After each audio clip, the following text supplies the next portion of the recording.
श्री सद्गुरु महाराज की जय। श्री सद्गुरु महाराज की जय। श्री सद्गुरु महाराज की जय। तेहं सदा परिभवगनमभीष्टदोहम् तीर्थास्पदं शिवविरचिनुतं शरण्यं भृत्यार्तेऽहं प्रणतपालभवाब्धिपोतं वन्दे महापुरुष ते चरणारविन्दम्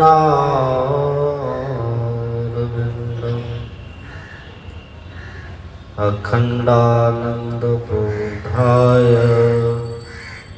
शिष्यसन्तापहार सच्चिदानन्दरूपाय रामाय गुरुवे बोलिए प्रेम से श्री सद्गुरु महाराज की परमाराध्य सद्गुरुदेव महाराज जी के पावन श्री चरणों में बारंबार नमन। पूज्य गुरुजन, सत्संग प्रेमी महान भाव, पूजनीय माताओं एवं भक्तिमती वर्ग, आज हम लोग कटिहार जिला के मिर्चाई में आदरणीय क्या नाम है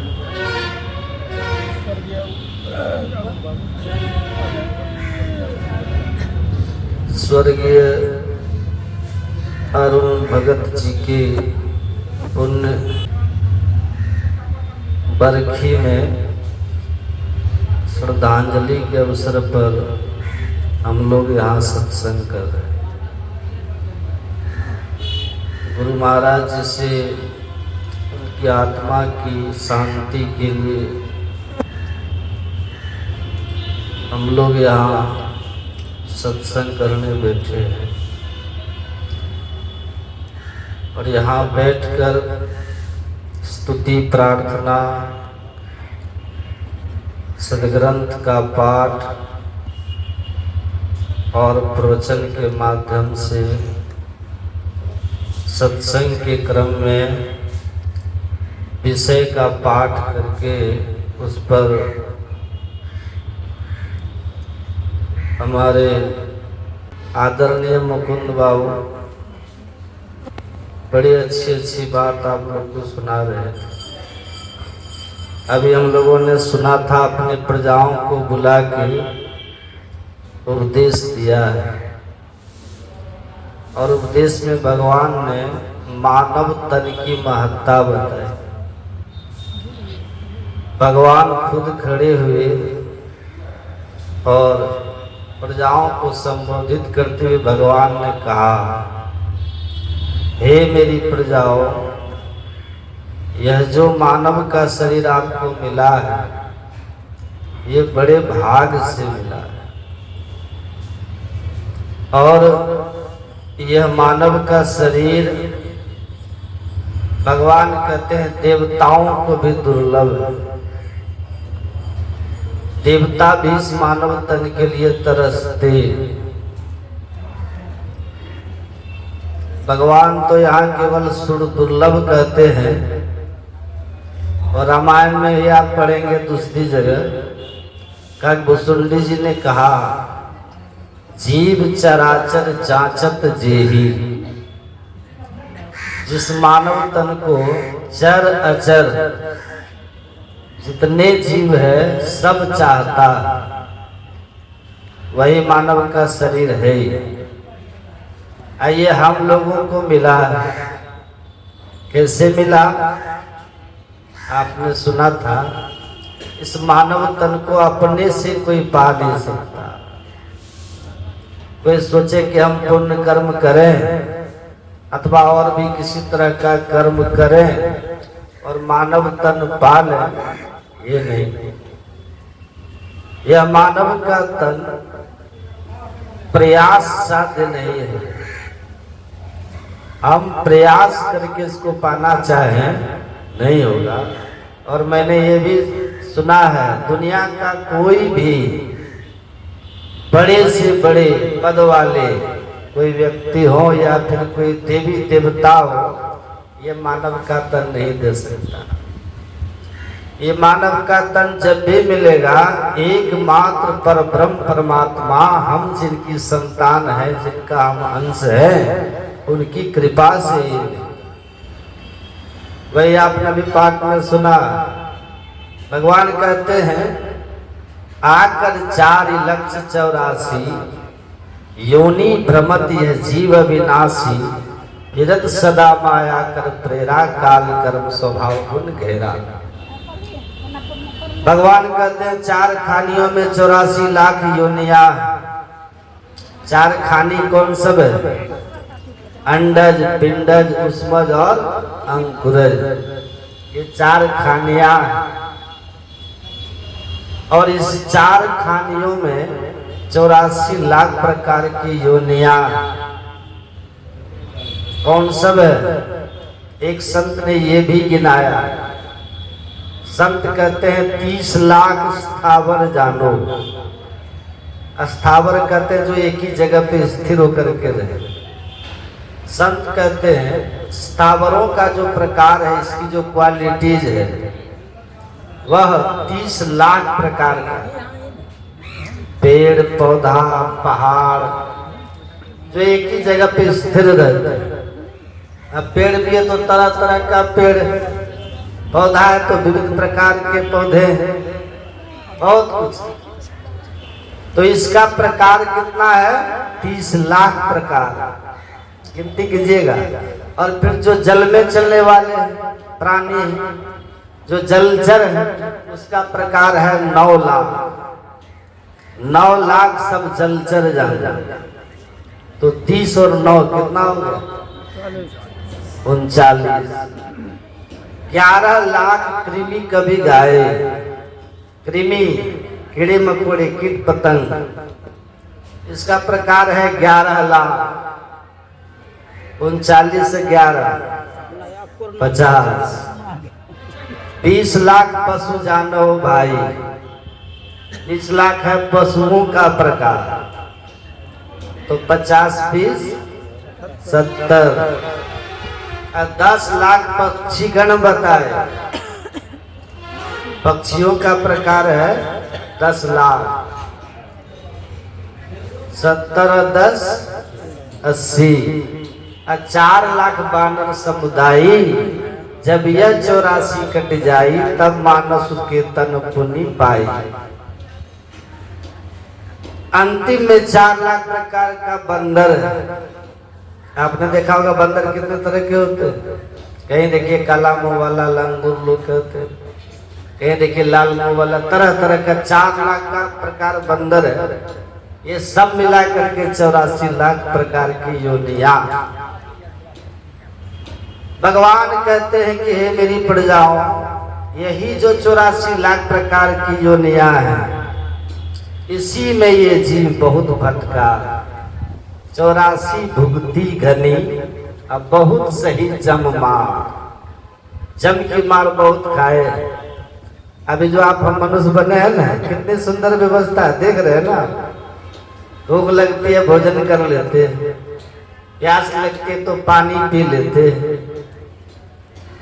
काम करते करते थक जाते तो विश्राम कर लेते, गर्मी लगती है पंखा चला लेते, कूलर चला लेते, सर्दी लगती है रजाई की व्यवस्था कर लेते, कंबल की व्यवस्था कर लेते, हीटर चला लेते। ये सब तरह का संजोग इस मानव तन के लिए है। इसलिए भगवान सुने ना पाठ में कर रहे थे, साधन धाम। इस मानव तन में सब तरह की व्यवस्था है, साधन करते व्यवस्था, सब व्यवस्था है। तो भगवान ने ये जो मानव का शरीर आप हम सबको दिया, ये बड़ी कृपा करके दिया है। और 84 लाख योनियों में भटकते भटकते जब बहुत क्लेशित होते, पीड़ित होते हम जीवात्मा, तब देते हैं, शरीर देते हैं। अद्भुत बात है।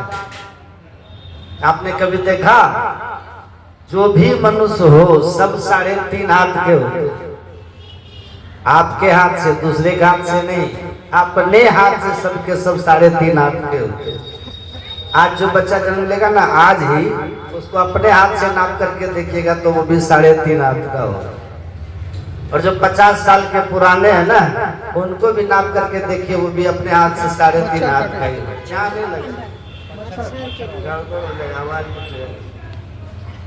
संत कबीर साहब कहते हैं, घर तो 3.5 हाथ। ये क्या है? घर के समान है ना शरीर। जैसे घर में हम रहते हैं, ऐसे शरीर रूपी घर में ये जीव रहता है। तो कबीर साहब कहते, ये जो शरीर रूपी घर है कैसा है? घर तो 3.5 हाथ, घना तो 4.25। कहा बढ़ावे बेड़िया लंबी भी तुषा।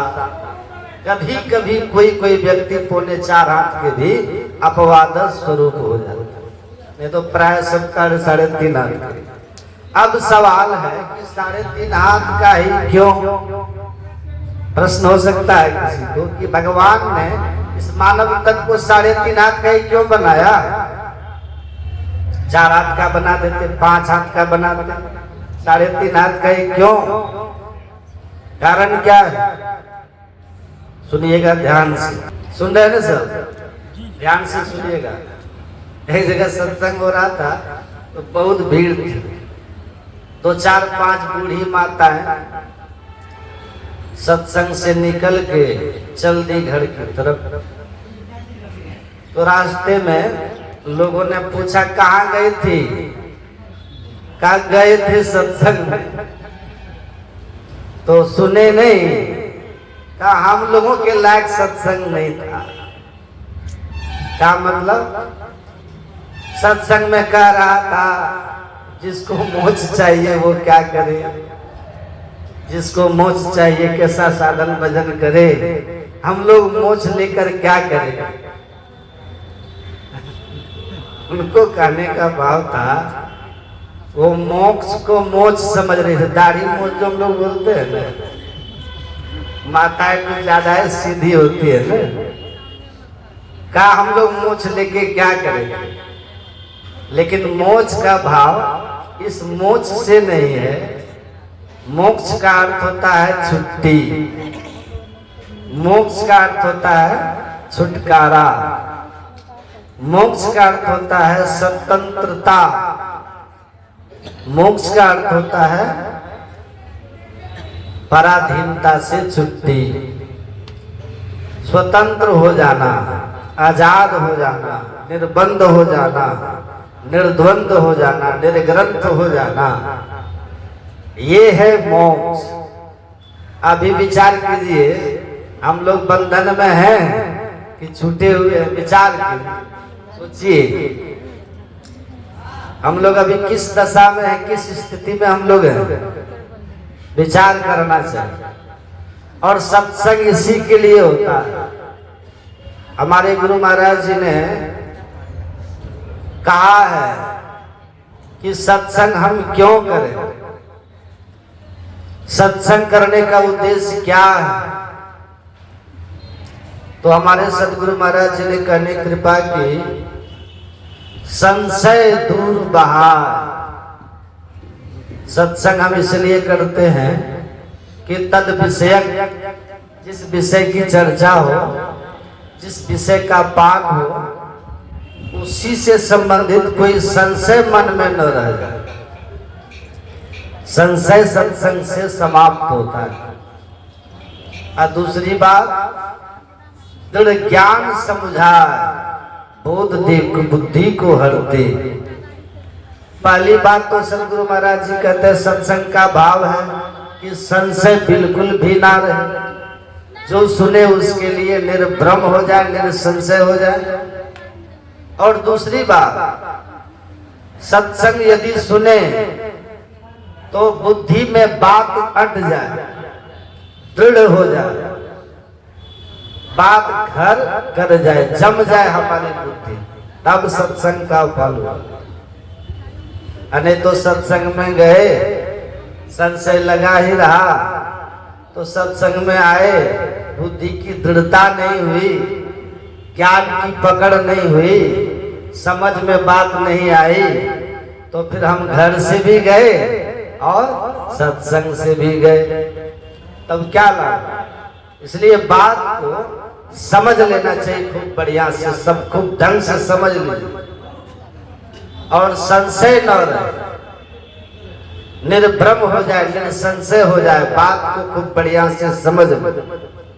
एक बात देखिए, बात तो आप हर जगह सुनते हैं, लोग नेताओं की बात सुनते हैं, वकीलों की बात सुनते हैं, शिक्षकों की बात सुनते हैं, बहुतों की बात आप लोग सुनते रहते, रास्ते चलते भी बहुतों की बात आप सुन लेते, बहुत कुछ सुनते हैं। वहां सुनने में और यहाँ सुनने में फर्क है। यहाँ और वहां में फर्क क्या है?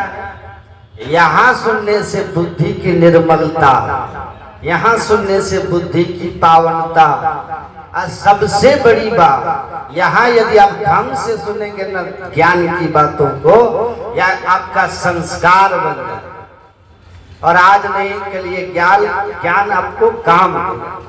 और दूसरी बात देखिए, यदि कभी ऐसा भी हो,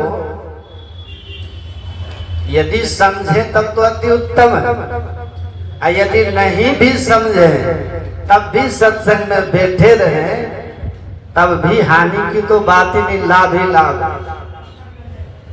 आपके छोटे छोटे बच्चे होते हैं ना, कभी काल किसी बच्चे के मुंह में कोई रोग हो जाता है, बच्चा दूध पीना नहीं चाहता है, तो माँ क्या करती है? बच्चे को जबरदस्ती दूध पिला देती। भले बच्चा पीना नहीं चाहता था, उसको कोई परेशानी रही होगी, वो दूध पीना नहीं चाहता था, लेकिन माँ ने जो बलात् उसको दूध पिला दिया, और दूध जो बच्चा के पेट में चला गया, तो वहां पेट में जाकर के दूध अपना काम करेगा कि नहीं? करेगा ना। वो ऊर्जा देगा, शक्ति देगा, उसके अंग प्रत्यंग को चलाएगा। ऐसे ही सत्संग में आकर के हम बैठे, यदि समझे तो बहुत उत्तम बात। आज समझेंगे कौन? जो ध्यान से सुनेंगे वही ना समझेंगे। और यदि कोई बात एकादशी जो समझ में नहीं भी आए, तो समझिए अगर कान से हम सुन लिए, भीतर चला गया, तो वो संस्कार पैदा करता है, भीतर में संस्कार देता है। और कैसा संस्कार देगा? भक्ति का संस्कार, भक्ति का बीज वपन होगा। ये संस्कार कभी मिटता नहीं,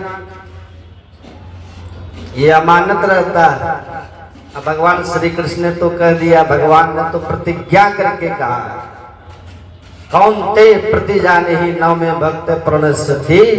हे अर्जुन, मैं संकल्प करके कहता हूँ, मेरे भक्तों का कभी नाश नहीं, इस ज्ञान का कभी नाश नहीं होता। भक्ति बीज बिन से नहीं, जो जुग जाए अनंत, ऊंच नीच घर जन्म ले तो संत को संत। भक्ति बीज पलटे नहीं, आए पड़े जो चोर, कंचन जो विष्ठा पड़े घटे न ताको मोर। ऐसा सुनिएगा ध्यान से। एक हाथ में कितना बित्ता होता है? नाप करके देखिएगा। एक हाथ में, अपने हाथ में अपने बित्ता से, सबके सब 2 बित्ता का होता है ना। और एक हाथ में 2 बित्ता, तो 3.5 हाथ में कितना बित्ता? 7 बित्ता हो गया। और एक बित्ता में आप नाप करके देखिएगा तो 12 अंगुल होते। एक बित्ता में 12 अंगुल, तो 7 बित्ता में कितना वर्ष थे? 84। ये 84 अंगुल का शरीर भगवान ने दिया। इसके पीछे राज क्या है? इसके पीछे रहस्य क्या है? मर्म भेद क्या है? एक ही बात है इसके पीछे। भगवान कहते हैं 84 लाख योनियों का चक्कर काट करके जो जीव इस मानव तन में आया है, इसलिए 84 अंगुल का है। और इसी मानव तन में रह करके हम 84 लाख योनियों में जाने के कारण को मिटा सकते हैं, इसलिए मानव तन 84 अंगुल का। दोनों बात। 84 लाख योनियों में भटकते भटकते हम मनुष्य बने, इसलिए 84 अंगुल का। और इसी मानव तन में रह करके हम 84 लाख योनियों से मुक्त हो सकते हैं, इसलिए 84 अंगुल का। अब सुनिएगा ध्यान, यही क्वेश्चन मार्क है, क्या बड़भागी क्यों है? इसलिए बड़भागी है कि कर्मण्यवाधिकारस्ते, आपको कर्म करने का, आपको कर्म करने का अधिकार है। कर्म करने का अधिकार है, फल का अधिकार आपको नहीं है। और केवल मनुष्य को ही कर्म करने की स्वतंत्रता है, और यही बड़भागीपन है। एक कुत्ता अपने पूर्वकृत कर्मों के बंधन में बंधा हुआ, उसको कोई स्वतंत्रता नहीं। आप हमारे आचार्य श्री कहते हैं कि घोड़ा गाड़ी चलता था ना पहले, उस घोड़ा गाड़ी में, घोड़ा गाड़ी को कौन खींचता था? घोड़ा। पैसा किसको मिलता था? घोड़े को। किसको मिलता? घोड़वान को, घोड़सवार को मिलता है ना, घोड़ा गाड़ी के मालिक को। घोड़ा खींचा तो घोड़े को क्यों नहीं मिला? क्यों नहीं मिला? क्योंकि घोड़ा केवल भोग का अधिकार, सुख और दुख उसके पूर्वकृत कर्म पर है। कोई बड़ा शांति से आश्रम में जाके देखिए गाय को, आश्रम में गाय को जाके देखिए, कुप्पा घाट आश्रम की गाय की सेवा, कितना आराम से खड़ा होने के लिए उसके पैर के नीचे बालू के ऊपर गोबर को सुखाकर भुरभुरा बना दिया जाता है, ताकि उसके पैर में किसी तरह का कठोरपन अनुभव ना हो, पक्का पर खड़ा रहे। इतना बढ़िया कर दिया। खाने के लिए कितनी अच्छे अच्छे अन्न मिलते हैं, दूध दे ना दे, लेकिन उसका सम्मान बहुत। क्यों? उन गायों का पुण्य है। कोई ऐसी भी गाय है जिसको रोड पे घूम रही है, दूध देना बंद कर दिया तो भगा देते।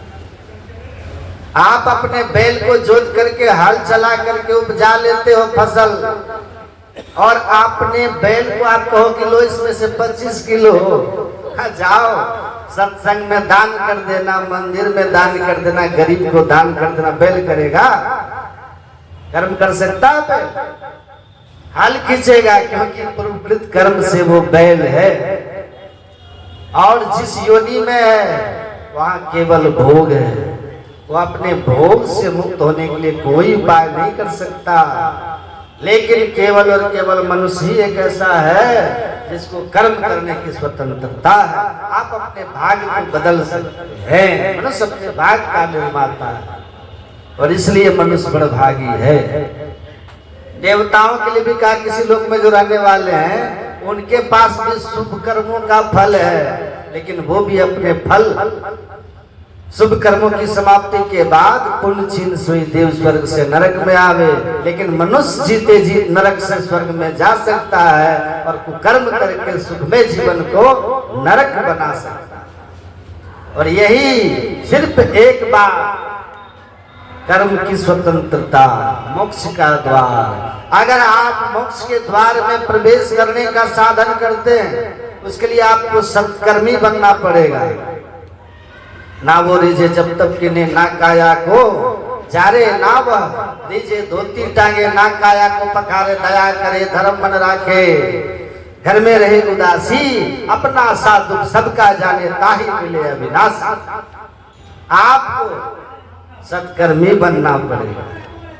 आप सत्कर्मी मतलब दूसरों की मदद करने वाला, दूसरों के सुख दुख का सहभागी बनने वाला। आपको अधिक है ना, तो दान कीजिए जरूरतमंद को, सत्य बोलिए, झूठ मत बोलिए। झूठ, चोरी, नशा, हिंसा, मुर्गा, अंडा, जितना कुछ सुनते हैं वो सबको छोड़िए और बेविचार, इन सब पापों को छोड़कर सदाचारी बनिए। करनदार सदगुरु दृढ़नावा संत सदगुरु के शरण में जाकर के अगर आप सत्संग और ध्यान करते हैं, मोक्ष के मार्ग पर चलते हैं, तो और संसार का जो आपका कर्म है, कर्तव्य कर्म है, जहां भी आप हैं उस कर्म को ईमानदारी से कर रहे हैं, तो आप अपने मनुष्य तन जो बड़ भाग से मिला उसके साथ आप न्याय करके आप अपने लिए स्वर्ग अर्थात सुख मोक्ष का मार्ग तय कर रहे।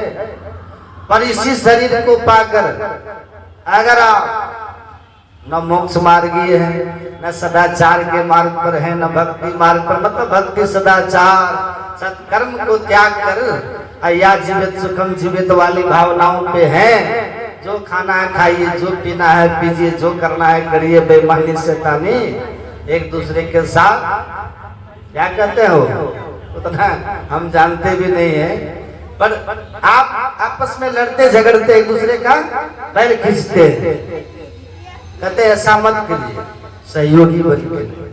दो आदमी अगर एक साथ हो और दोनों का एक दूसरे का हित चिंतन हो रहा हो, तो थोड़ी देर में वो जगह इतना पवित्र वाइब्रेशन से भर जाएगा कि वहां तीसरा आदमी आएगा ना, वो अपने आप शांत हो जाएगा। वहां का परमाणु में इतनी ऊर्जा बढ़ जाएगी कि तीसरा अपने आप शांत हो जाएगा। शुभ विचार जहाँ पे होते हैं, जहाँ शुभ विचार के लोग होते हैं, उनके बगल में आपको शांति क्यों मिलती? क्यों कहते हैं संत के पास जाते थे, राजेंद्र प्रसाद थे ना अपने राष्ट्रपति देश के, तो वो डॉक्टर राजेंद्र प्रसाद कहते थे जब मैं बेचैन होता हूँ, व्यथित होता हूँ, तो मैं जाके महर्षि रमन के आश्रम में उनके पास बैठ जाता। महर्षि रमन बोलते नहीं थे, मौन रहते थे, मौन। अब वो बोलते थे जबकि वो कुछ नहीं बोलते थे, जो कुछ गंदी दे नहीं तो भी बात सुबह, तो भी उनके पास बैठ जाने मात्र से हमारे मनोवृत्ति जो थी, हमारे अंदर जो बेचैनी थी, अशांति थी, वो शांत हो जाता था, जीवन में ऊर्जा से बढ़ जाता था। और फिर 2-3 दिन के बाद आकर के महीनों काम करने की हमें प्रेरणा और क्षमता आ जाती थी। तो शुभ भाव विचार करेंगे ना, तो पहली बात तो है कि आप सुखी हो जाए। जिस आदमी में ये अभाव आ जाए कि सभी सुखी हो, तो सब सुखी हो या ना हो, लेकिन वो आदमी पहले सुखी हो, पहले सुखी हो। तो गुरु नानक देव जी महाराज सत्संग कर रहे थे, बहुत लोग लाइन लगा के प्रणाम करने आते हैं। सिखों में बड़ा व्यवहार, बहुत सुंदर, बड़ा तमीज होता है उन लोगों को। सब लोग पंक्तिबद्ध होकर के आते थे प्रणाम करने। एक सेठ थे दूली चंद, वो सामने से नहीं आए, उनको लगा ये गरीब गुरुआ हमारे गांव का बैठा हुआ, इसके पीछे लगेंगे।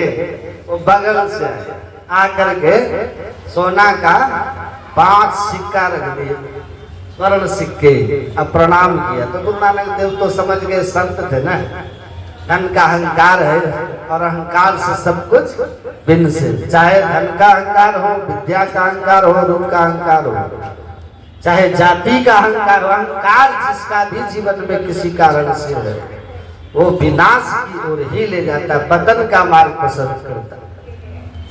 तो जैसे प्रणाम किया ना, ये क्या किए कि तुरंत अपने थैले से निकाल करके एक सुई उसको दे दी और कहा दूली चंद ये सुई तुम रखो, तुम हमको ऊपर दे देना। ऊपर कहा, सुई लेके कहाँ ऊपर? कहा मरने के बाद, तुम तो हमसे ज्यादा बूढ़े हो, अगर ऊपर चले गए तो सुई रखना, हमको वहां दे देना, थैला वेला कपड़ा उपड़ा सिएंगे। तो दूली चंद कहता महाराज फिर मरने के समय सुई कौन लेके जाता है? कोई कुछ लेके नहीं जाता, कोई कुछ लेके नहीं जाता। का बड़ा ज्ञानी हो, इतना ज्ञान है कि मरते समय कोई कुछ लेके नहीं जाता। काया हंसा संग आवा अजाता जोगी हिंदू न पावा। शरीर के साथ इस दुनिया में आते जाते समय शरीर भी छोड़ के जाते हैं, है ना, छोड़ के जाते हैं ना। एक साधु बाबा थे, उनको कोई कह दिया कि बाबा बाहर जाते हैं सत्संग करके आते हैं ना, बहुत माल रखे कुटिया। तो अपराधी तो जानते ही है, तो चार बदमाश शराब के नशे में चला गया। बोले बाबा माल निकालो, कहाँ रखे हो? तो बाबा बोले कि माल कहाँ है? जो थोड़ा बहुत था दे दिया। जब दे दिया तो वो लोग लेके कहा कि कहा लो बहुत है, तो 4,500। तो बाबा बोलने लगे जय गुरु महाराज 90 में, जय गुरु महाराज 90 में, जय गुरु महाराज 90। चोर सुना कहो हो, बहुत कुछ है छिपा के रखा। 5,000 दे के तब न कह रहा कि 90 में 5,000 से जान छूट गया। घूम के कहा तो पूरा कुटिया छान लिया। कह रहा है 90 में, 90 में कहे इसका सब कपड़ा उतार बहुत बनता है। एक लंगोटी छोड़ दिया लोग। एक टीला पे जाके वो खड़े हो गए, वहां भी करने लगे जय गुरु महाराज 90 में, जय गुरु महाराज 90 में। कहा 90 में, कहा कि टीला खोदो तो वहीं लगता, छिपा के रखा। थोड़ा खोदा लोग कुछ नहीं मिला। कहे बाबा अरे कपड़ा तक दे पे उतार लिए, न कुटिया में कुछ है, बर्तन उर्तन सब समेट लिए, कुछ छोड़े नहीं। कुटियो ढा दिया आपका, अब बचा क्या आपके पास? जो कहते हैं 90 में, 90 में। कह रहे बेवकूफ, जब जन्म लिए थे तो नंगे आए थे, एक लंगोटी छोड़ दिया, अब यो लंगोटी 90 में। और लंगोटी 90 में, क्योंकि कौड़ी नहीं संग करोड़नी जोड़ी के। अरे हारे पलटू गए है राजा रंग फकीर, लंगोटी छोड़ी। सब लंगोटी छोड़ के गए। अभी तक तुम हमको एक लंगोटी छोड़े हो। तो नंगा आया था, लंगोटी देह पे है, तो अभी तक प्रॉफिट में हो भाई। टेंशन की कोई बात नहीं, घाटा में नहीं गया। अब ऐसा संतोष जीवन में हो जाए तो क्या फर्क पड़ता है? कोई फर्क है? काला मोटी छोड़ के तो तुरंत कहा कि लो सुई जाओ दे देना ऊपर। कहा कोई कुछ लेके नहीं जाता, क्या बड़ा ज्ञानी हो? दे भी लेके आओ, वो भी लेके नहीं जाता। जब इतना जानते हो तो अहंकार किस बात का है? कौन से धन का भाई? जो भूली पे धूमि पे पड़ा रह जाएगा धनानी धूमो। जो धन धरती पे पड़ा रह जाएगा वही धन न तुम्हारे पास है। और तुम इनको गरीब समझ रहे हो। ये गुरु भक्त, ये ईश्वर भक्त, ये सत्संग और ध्यान करने वाले, इनको तुम गरीब दरिद्र समझते हो। जिनके पास वो पूंजी है सो धन संचिए जो आगे को हो। दिन दिन बढ़त सबाई, राम धन कबहू न लागे काई। जो राम धन कभी काई नहीं लगता, दिन दिन बढ़ता है और साथ जाता है। नेहा विक्रम नास्वस्ति प्रत्यवायो न विद्यते स्वल्पम अभ्यस धर्मस्य त्रायते महतो भयात्। जिस धर्म का छोटा छोटा, जिस धन का थोड़ा संग्रह भी आपको महाभय अर्थात नीच योनि में जाने से बचा सकता है। भगवान कृष्ण कहते हैं वो धन ध्यान का धन है, वो योग का धन है। ध्यान योग की संपत्ति है। जिसने उसको संग्रह किया है वो नीचे नहीं जाएगा। वो सोना कहते हैं ना, सोना कभू न जंग लगे, लोहा न घुन खाए। गुरु की चेताई आत्मा कभी नरक नहीं जा। तो भक्ति बीज बिन से नहीं जो जुग जाए अनंत। ऊंच नीच घर जन्म ले तो संत का संत। भक्ति बीज पलटे नहीं आए पड़े जो कंचन जो निष्ठा पड़े घटे न ताको मोल। तो कहते आप ये भक्ति का बीज जब तक अपने अंदर में है तो ये गुरु भक्त आपको गरीब लग रहे हैं। जिनके पास राम धन है, भक्ति का धन है, जिनके पास ध्यान और सत्संग का धन है, जो साथ जाएगा, नरक से बचाएगा, नीच जोनी में नहीं जाने देगा। ये गरीब और दरिद्र दिखता है तुमको, तुम्हारे पास धरती पे रह जाने वाला सारा का सारा धन, जिसका एक कौड़ी भी लेके नहीं जा सकते हो संग, उस धन को पाके तुम इतने अहंकार से भरे हो तो तुम्हारा क्या हो? इसलिए गुरु महाराज कहे अरबपति खरबपति हो जाओ, बड़े विद्वान हो जाओ, बहुत रूपवान धनवान सब कुछ सम्मान के अधिकारी हो जाओ, लेकिन अगर तुमने दीक्षा नहीं ली और साधन नाम मोक्ष कर द्वारा पाई नहीं तो लोक सवारा इस मोक्ष के द्वार का ज्ञान सीखकर अगर अपना परलोक नहीं सवारे हो, इस जीवन के बाद के जीवन का नहीं सोचे हो, तो सो पर दुख पावे सिर धुंधनी पछता। तो आपको पछताना पड़ेगा। शरीर का जीवन थोड़े काल का, आत्मा का जीवन बहुत लंबा है। इस लंबे जीवन आत्मा की जो है, अमर आत्मा की, इसको संभालने के लिए आपको साधन करना होगा। अगर नहीं करते हैं, गुरुमुख नहीं हुए हैं, तो गुरु महाराज इसलिए कहे गुरु दयाल दया कर दिए भेद बताई, महाभागी जीव के दिए भाग जगाए। धनवान होकर भी आप अभागे हैं, पदवान होकर भी अभागे हैं, सम्मान वाले होकर भी अभागे होंगे, अगर मोक्ष के द्वार का भेद आपने गुरु से नहीं लिया। और यही बात बड़भागी बनाता है मनुष्य को। वेद लिया, साधन शुरू किया, सदाचार का जीवन है, कर्तव्य कर्म ईमानदारी से है, आप मनुष्य शरीर पाकर मोक्ष के मार्ग पर जा रहे हैं, उस अवस्था की ओर जा रहे हैं जहां आपके सामने देवता नतमस्तक होके खड़े हो जाएंगे। सतगुरु पशु मानस करे, मानुष थे सिद्ध सोय, दादु सिद्ध थे देवता देव निरंजन होय। जीवन में गुरु आते हैं तो आपके अंदर का बड़भागीपन जागृत हो जाता है, जागृत हो जाता है। पशुता रहती है, दुर्मति। दुर्मति क्यों है आपको? क्योंकि गुरु नहीं। गुरु नाम है ज्ञान का। जीवन में सदगुरु आएंगे, सद ज्ञान देंगे, तो आप दुर्मति को त्यागेंगे, सद सम्मति आप में आएगी। तो इसके लिए कहा कि गुरु करंधार, भगवान कहते गुरु के शरण में जाओ। पशुता भरा जीवन है मनुष्य का तब तक जब तक गुरु के ज्ञान में नहीं है, क्योंकि वो तब तक इतना ही जानता है, आहार निद्रा भय मिथुन सामान्य में तक पशु नारायण। आहार निद्रा भय और संतान उत्पन्न करना, ये तो पशु और मनुष्य में समान है। मैं देखा एक बगीचे में चिड़िया का घोंसला, वो चुन चुन के पत्ता लाती थी और इस तरह से घोंसले को बना रही थी। मुझे लगा कि किसी इंजीनियर को कहो तो दिमाग खराब हो जाए, इंजीनियर का दिमाग खराब हो जाएगा। चिड़िया घोंसला बनाती है और इतना बढ़िया बनाती है ना, वो घोंसला इतना अच्छा कि तार के पेड़ में है, आंधी आ रही है, घोंसला घूम रहा है, टूट के गिरता नहीं, और मुंह ऐसे नीचे से कि वर्षा कितनों बरस जाए एक बूंद उसके अंदर में जा नहीं, एकदम फुल वाटर प्रूफ, पक्की ढलैया, जोड़ भी नहीं छोड़ा है कहीं पे, ऐसा एकदम बना दिया। पेड़े उलट जाए तो घोंसला को कुछ होगा। क्या कमाल है, देख ली। 2 मंजिला। हाँ, उसको भी ज्ञान है घर बनाने का, आपको भी ज्ञान है। आप और चिड़िया दोनों समान है। दाना चुन के वो भी घोंसले में बच्चे को खिला रहे, आप भी घर में खिला रहे, समान है ना। कहाँ आप विशेष है? चिड़िया किसी गुरु से दीक्षा लेकर के ध्यान नहीं कर सकती, ना ही सत्संग सुन सकती। आप सत्संग ध्यान करके मोक्ष के मार्ग को जानकर और अपने जीवन को संभाल सकते हैं सदगुरु के शरण में आकर, वरना आप और चिड़िया में कोई अंतर नहीं है। इसलिए दत्तात्रेय जी महाराज राजा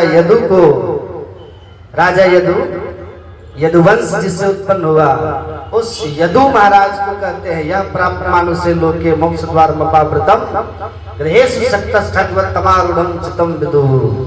कहा हे राजन, हे राजा यदु, सुनो, मोक्ष के द्वार से युक्त इस देव दुर्लभ मनुष्य शरीर को प्राप्त करके जो मोक्ष का साधन नहीं करता, तमारूढ़ं, और क्या करता है?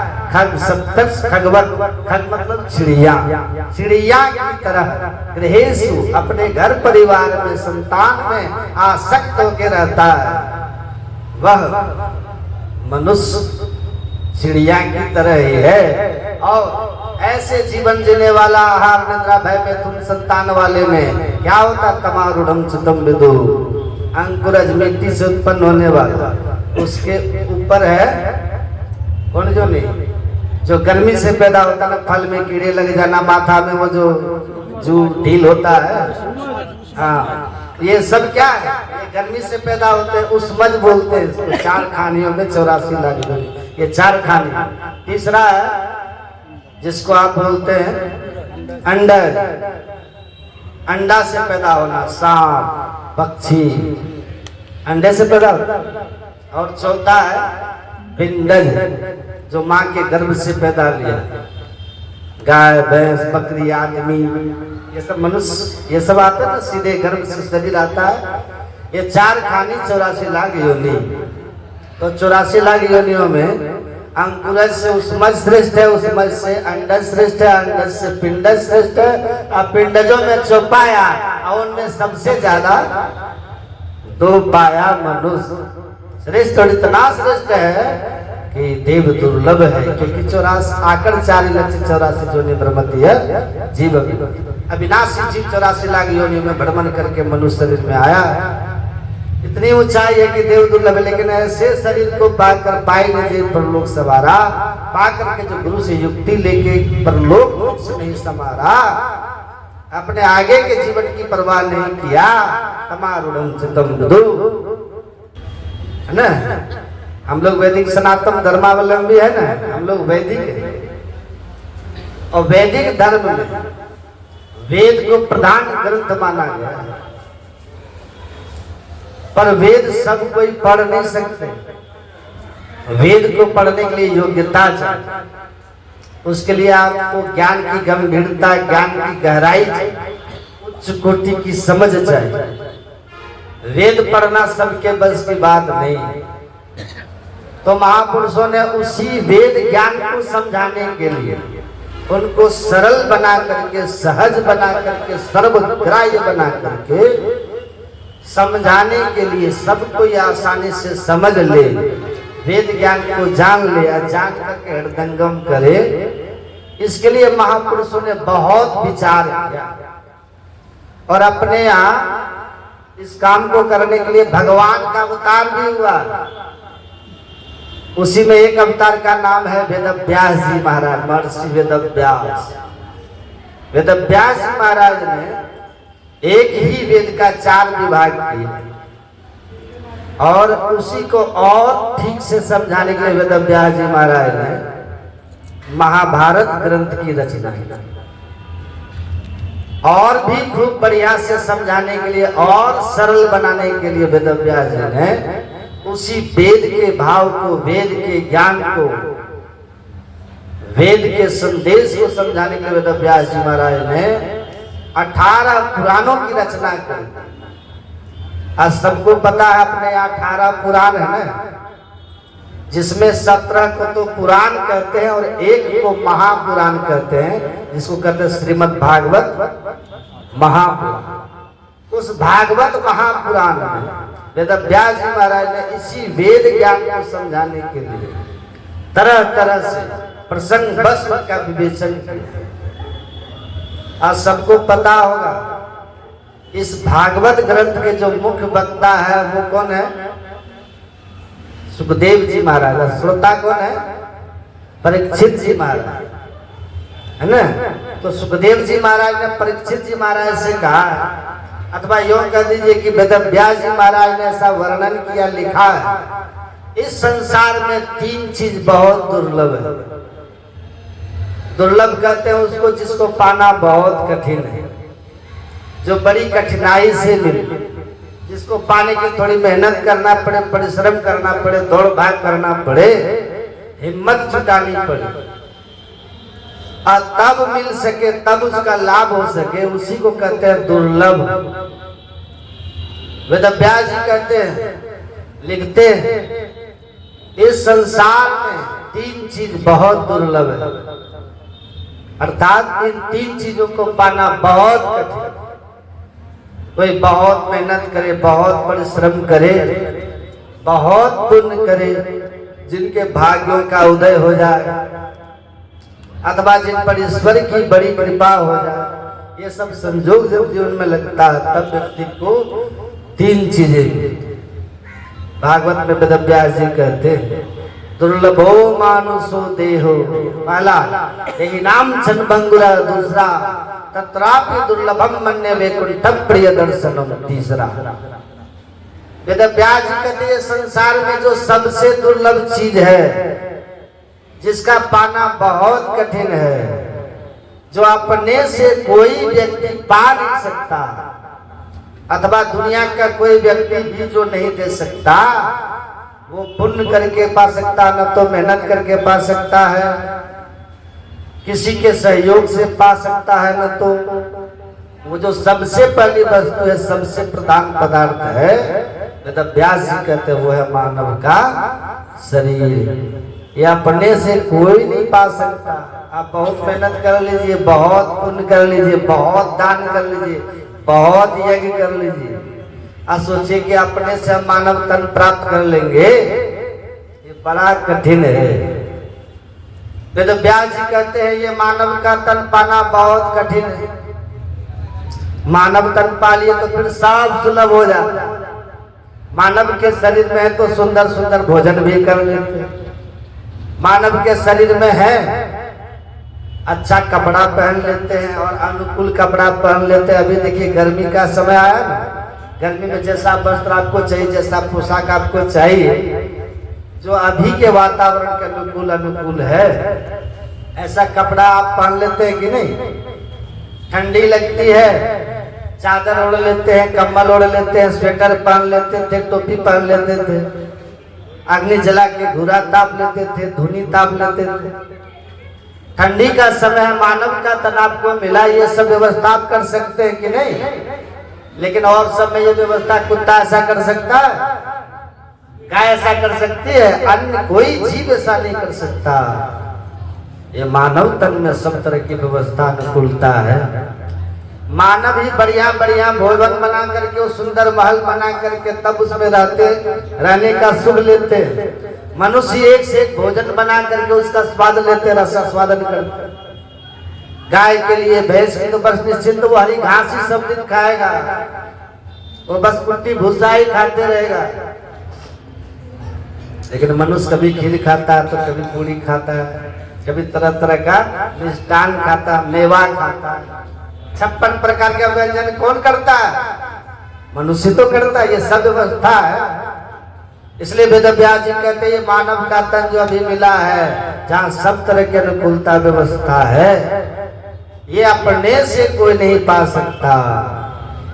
मनुष्य बने तभी तो आप नेता भी बन जाते हैं। पहले मनुष्य बने तभी तो आप मास्टर साहब भी बन जाते हैं। पहले मनुष्य बने तभी तो आप डॉक्टर साहब भी बन जाते हैं, आप किसान बन जाते हैं, खेतीहर बन जाते हैं। आप पहले मनुष्य बने तभी तो आप बिजनेसमैन, व्यापारी भी बनते हैं। तो सबके जड़ में तो मानव का तन है। गाय ऐसा नहीं करती, भैंस ऐसा नहीं कर सकती, ये जंगलों का राजा जो शेर है वो भी ऐसा नहीं कर सकता। इसलिए वेद व्यास जी कहते हैं ये मानव का तन पाना बड़ा दुर्लभ है। और आप ये मत सोचिए कि आप शरीर है, ये मानव का शरीर हम लोग को मिला है। हम लोग कहने का मतलब हम लोग जीव है ना, जीवात्मा है। शरीर अलग है, हम लोग अलग है। शरीर है जड़, हम लोग हैं चेतन। शरीर है अमर, हम लोग हैं अमर। इसकी तो मृत्यु होती, इसका तो जन्म होता रहता है। इस शरीर में कभी बाल्यावस्था आती है, बच्चे देखते हैं, बच्चे होते हैं ना, फिर वही बड़ा होता है, उसमें यौवन आता है, युवावस्था, फिर वही वृद्ध होकर के बुढ़ापा उसको घेर लेता है। ये तो बदलते रहता है, पर इसके भीतर आप और हम है जीवात्मा। इसी जीवात्मा को ये मानव का तन मिलना बड़ा कठिन है। गधा का शरीर मिलना, घोड़ा का शरीर मिलना, गाय का मिलना, बैल का मिलना, कीड़ा मकोड़ा बनना, पेड़ पौधा बन जाना, लता बिटप बन जाना, पशु पक्षी बन जाना, जलचर बन जाना, थलचर बन जाना, नभचर बन जाना, जो आकाश में चलने वाले वो सब बन जाना बड़ा आसान। ये सब तो व्यक्ति कर्म करके पा सकता है, लेकिन ये मानव का तन पाना बड़ा कठिन। इसलिए वेद व्यास जी कहते दुर्लभो मानुष होते हो, ये मानव का तन पाना बड़ा कठिन। ये किसको मिलता है? जिस पर ईश्वर की कृपा हो, बस उसी को केवल ये मिलता है। तो ईश्वर कृपा के बिना कोई सोचे हम मनुष्य शरीर पाले, कोई जीव की कामना हो, मानव तन चाहते तो सब है। काकभुसुंडी जी महाराज भी कहते हैं रामायण में, काकभुसुंडी जी कहते हैं जीव चराचर जाचत जेहि, जितने चलने वाले जीव है और जितने नहीं चलने वाले जीव सभी चाहता है कि मानव का शरीर हमको मिले, सब चाहता, लेकिन पाना बड़ा कठिन है। और आपको आश्चर्य लगेगा, देवी देवता भी चाहता कि मानव का तन मिले, वचन किसी आम व्यक्ति का नहीं। कबीर साहब कहते हैं अगर वो काम करोगे तो नाम अमर हो जाएगा, उसके लिए बिना अपने नाम का समाधि मंदिर बना लो तब भी नाम अमर नहीं होगा, पुस्तक में नाम छपवा लो तब भी नाम अमर नहीं होगा, जहाँ तहाँ चौक चौराहा पर होल्डिंग लगा लो, नाम का प्लेट लगा लो तब भी नाम अमर नहीं होगा, अथवा बड़ी बड़ी सत्ता पालो तब भी आपका नाम अमर नहीं होगा। संत जिस तरह से कहते करने के लिए उस तरह से करो तो आपका नाम अमर हो जाए। एक बात कह दिया कबीर साहब कहते हैं जीवन जन्म राजपद, जीवन जौवन राजपद, अचल न रहता कोई, अचल रहेगा ये सब, अचल न रहता कोई। अब सुनिए, का कबीर सत्संग किए तीनों सार्थक हो। यदि आप सत्संग करेंगे ना तो सत्संग करने से आपका जीवन भी सार्थक, जन्म भी सार्थक, और जिस पद पे आप रहे हैं ना वो पद भी रहना आपका सार्थक हो जाएगा। और आपका जब शरीर छूटेगा ना, छूटने के बाद भी आपका जीवन अमर हो, जीवन अमर हो जाता। देखते हैं ना अभी भी लोग कहते हैं धरणीदास जी महाराज, संत धरणीदास कहते हैं ना, नाम अमर हो गया ना। अब वो जिस पद पे थे वो पद भी लोग कहते धरणीदास जी जो थे वो किसी के यहाँ काम करते थे, मुंशीगिरी करते थे धरणीदास जी, उनका पद भी देखिए अमर हो गया। पद मुंशी बन करके जो थोड़ा किए वो पद का भी लोग नाम लेते ना, कैसे थे वो। 5 जनवरी को पूज्यपाद भुजंगी बाबा की जयंती मनाते हैं, सुने ना उनका नाम पूज्यपाद भुजंगी बाबा। हमारे गुरु महाराज उनको बहुत मानते थे, बहुत मानते थे, बहुत सम्मान करते थे। अब वो करते क्या थे भुजंगी बाबा? रेलवे में सर्विस करते थे, उनको रेलवे में जॉब। अब वहां उनका आदर कितना था पता? उनके गांव के लोग घड़ी नहीं देखते थे। जब कुछ बाबा निकलते थे ना जाने के लिए ऑफिस, तो लोग कहते थे अब 9 बज गए। ये नहीं घड़ी देख के नहीं कहते थे कि 9 बजे निकले, नहीं, ऐसा नहीं। जब वो निकलते थे ना तब कहते कि अब 9 बज गए। कितनी देख रेलवे में जाते थे, वही जमालपुर, वही जॉब था। तो उनका भी नाम सदगुरु महाराज उनको बहुत मानते थे। महापुरुष कितने बड़े थे, उनका विवाह भी हुआ, उनकी पत्नी भी थी, पर पत्नी रहने के बाद भी कभी गृहस्थी का जीवन उन्होंने नहीं दिया, बाल बच्चा कुछ उनको नहीं हुआ। सोचिए कितने महान। और उनके पास कोई व्यक्ति गए गुरु महाराज के पास उनका शिकायत करने, उनकी शिकायत करने की, सरकार भुजंगी दास तो ऐसे, भुजंगी दास तो वैसे। तब कुछ बात सब गुरु महाराज ने उनको कहा, एक बात बताओ, 5 पाप है ना, झूठ है, चोरी है, नशा, हिंसा, व्यभिचार है, 5 पाप है ना। 5 पाप में से कौन सा पाप तुम करता हुआ उनको देखा? बोल, कब देखा? का सरकार देखे तो हम नहीं है, का देखे तो हम नहीं है।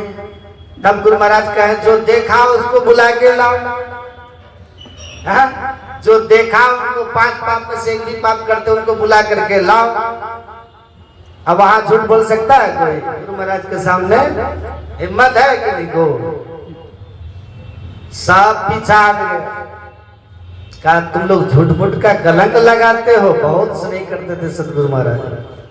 अब उनकी नौकरी भी जो पद पे थे, राजपद हो गया ना वो। अभी लोग गुणगान करते हैं पूज्यपाद बाबा रेलवे में नौकरी करते थे। देखिए पद हमारा हो गया ना, जीवन भी सफल, जन्म भी सफल।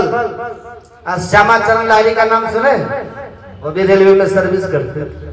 देखिए जीवन जौवन राजपद, अचल रहे ना कोई, लेकिन कह कबीर सत्संग किए तीनों सार्थक।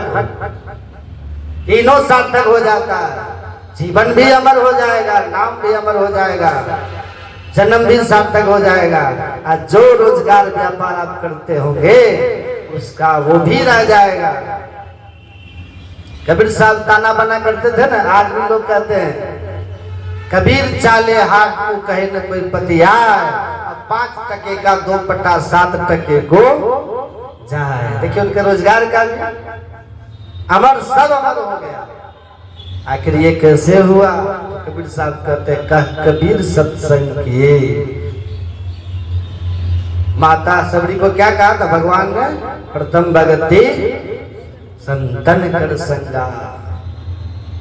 तो यहाँ जितने सब बैठे सब तो सत्संग ही कर रहे हैं, बैठे हैं ना सत्संग, सब सत्संग ही कर रहे हैं। तो क्या सबका नाम अमर हो जाएगा? हो जाएगा अमर? हाँ हो जाएगा, लेकिन कंडीशन है। इसमें क्या कंडीशन है? चलिए अपने गुरु महाराज जी के पास थोड़ा हम लोग चलते हैं। अमरता कैसे मिलेगी?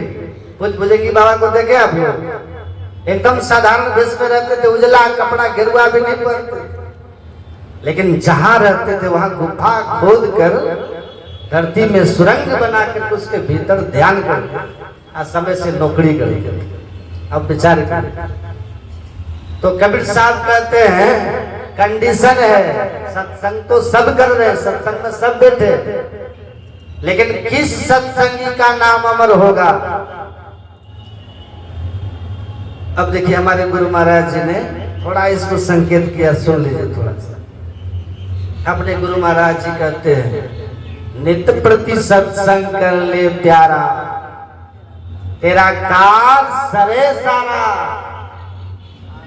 कबीर साहब तो 3 बात न गिना है, जीवन जौवन राजपति ने गिना है।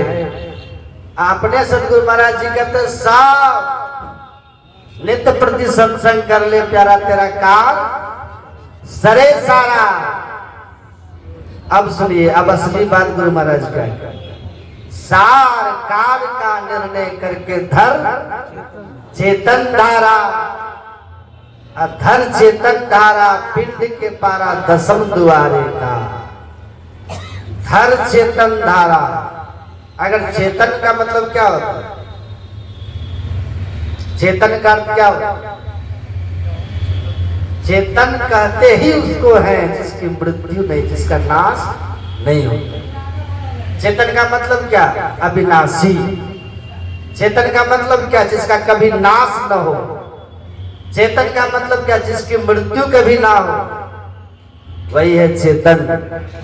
तो सत्संग कर रहे हैं हम लोग, लेकिन अमर कौन होंगे यहाँ? जो उस अविनाशी को, चेतन की धार को पकड़ लेंगे। चेतन की धार को जो पकड़ लेंगे ना, वही चेतन चैतन्य हो जाएंगे। और जब चेतन हो जाएंगे ना, जब चेतन की धार को पकड़ करके चैतन्य हो जाएंगे, जिस दिन हो जाएंगे उसी दिन से आप भी अमर हो जाएंगे, हम सब अमर।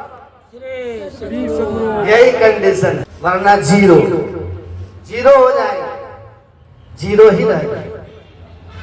संत लोग कहते हैं ईश्वर की भक्ति एक का अंक है। सबसे पहले ईश्वर की भक्ति, ध्यान, और तब सब साधन है शून्य। दान, पात, पैसा, पत्नी, बच्चा, कार, मोबाइल, जो ये जीरो है। ईश्वर भक्ति करते हुए जीवन में ये साधन आएंगे तो आपका सुख 10 गुना बढ़ते जाएगा, और न भी आए तो भी आप ईश्वर भक्ति का सुख अपने आप में आनंद है। परमात्मा आपको मिल जाएंगे तो अनंत सुख मिलेगा, उसके पहले ईश्वर भक्ति करते हुए इन सुखों से आपका जीवन ज्यादा सुखमय होगा, इन साधनों से। और ईश्वर भक्ति के बिना ये सब साधन अगर जीवन में आ गए तो भी जीरो ही हो। भीतर से आप कभी सुख शांति को, आनंद को अनुभव नहीं कर पाएंगे। कोई न कोई तन दुखी, कोई धन दुखी, कोई उदास, एक एक दुख सभी को सुखी राम का दास। तो सुख अगर चाहिए तो परमात्मा की भक्ति कीजिए। और भगतहीन नर सब सुख कैसा, लवन बिना बहु व्यंजन जैसा। इसलिए इस ज्ञान को ठीक ठीक पकड़ के रखिए, इसका अभ्यास करते रहिए। थोड़ा थोड़ा अभ्यास भी आपको महाभय में जब बचाएगा। जीवन कैसा है, जीवन की नश्वरता क्या है और क्या दुख होता है।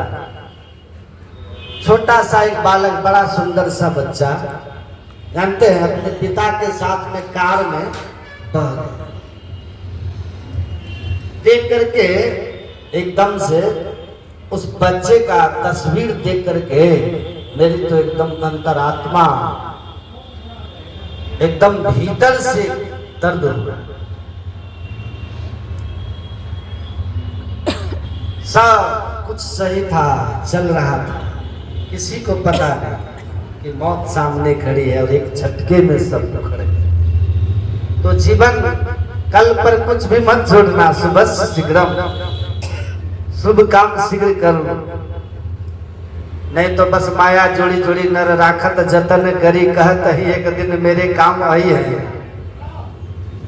तो ही तो मरत कछु बेरियो न लागे सट, देखत ही देखत बबूला से बिलइए।